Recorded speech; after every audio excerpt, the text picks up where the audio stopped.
Hello students, class 10th math. I am GP Mishra. Good day. Question 1. Prove that under root 5 is irrational. यानी हमको ये prove करना है कि under root 5 irrational number है. ठीक. Solve. Let consider root 5 is irrational number. हमको prove करना है इरेशनल, लेकिन हमने कंसीडर कर लिया कि रूट 5 एक रेशनल नंबर है. So it may be written as p upon q. अगर ये रेशनल नंबर है तो हम इसे p अपॉन q के फॉर्म में लिख सकते हैं. तो हमने इसे लिख लिया p upon q equal to under root 5. On squaring both sides, अब दोनों साइड का स्क्वायर करें और देखें हमें क्या मिला. p square upon q square equal to 5. q square को राइट साइड में ले आएं तो मिला p square equal to 5 q square. फिर 5 को लेफ्ट में ले आए तो ये अपॉन 5 हो गया. p square upon 5 equal to q square. First equation, इसमें ध्यान देना है इसका मतलब क्या हुआ.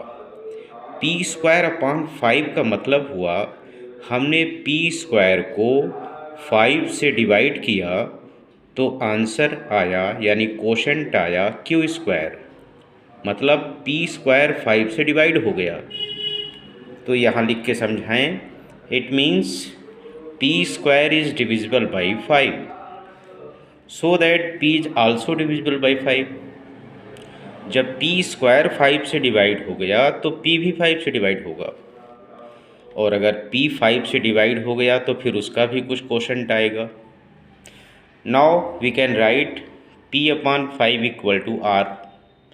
अब हमने मान लिया कि हमने p को 5 से जब डिवाइड किया तो उसका आंसर आया r, आंसर यानी quotient. Then p equal to 5r.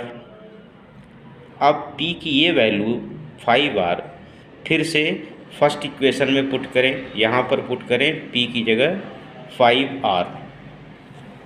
Put p equal to 5r in equation first.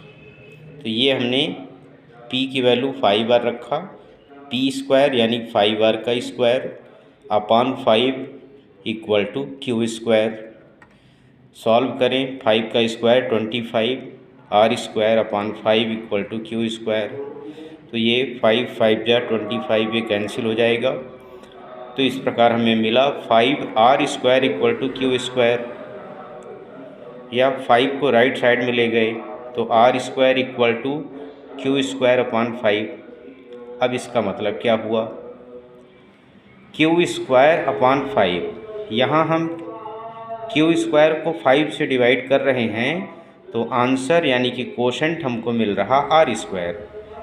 इसका मतलब हुआ कि q स्क्वायर 5 से डिवाइड हो गया. It means q square is divisible by 5, यानी q स्क्वायर भी 5 से डिवाइड हो गया. तो फिर जब q स्क्वायर डिवाइड हो गया तो फिर q भी डिवाइड होगा. So that q is also divisible by 5. Now it has been proved that p and q both are divisible by 5. यानी p और q दोनों 5 से डिवाइड हो गए. बट इट इज़ इम्पॉसिबल, ऐसा नहीं हो सकता. p अपॉन q के फॉर्म में जब किसी रेशनल नंबर को लिखा जाता है तो उसमें एक ही नंबर से दोनों कभी डिवाइड नहीं होते. यहाँ p q दोनों एक ही नंबर 5 से डिवाइड हो रहे हैं. Both are divisible by 5. Therefore 5 is a common factor of p and q.